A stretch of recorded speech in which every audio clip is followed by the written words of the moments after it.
రామ్ చరణ్ పేరు చెప్పగానే చప్పట్లు కొట్టలేదు.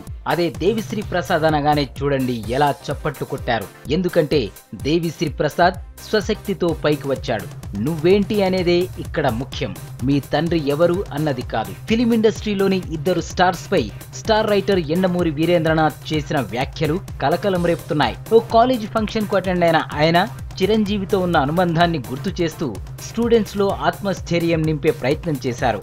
ఈ సందర్భంగా చేసిన కామెంట్స్ ఇప్పుడు హాట్ టాపిక్ అయ్యాయి. అభిలాష మూవీ సమయంలో రామ్ చరణ్ ను దగ్గర నుండి చూశాను. చిరంజీవి గారి భార్య సురేఖ చెర్రీని హీరోని చేయాలని చూస్తుంది. అప్పటికే కరాటే డాన్స్ నేర్పిస్తూ ఉంది. రామ్ చరణ్ కు దవడ సరిగా ఉండేది కాదు. సర్జరీతో సరి చేయించారు.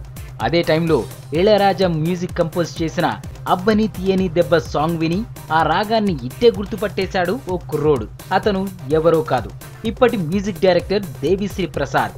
స్వశక్తితో ఎదిగితే గుర్తింపు అదే వస్తుంది. అయితే తండ్రి పేరు చెప్పుకుంటే నువ్వేంటో ఎప్పటికీ తెలియవు అంటూ చెప్పుకొచ్చారు.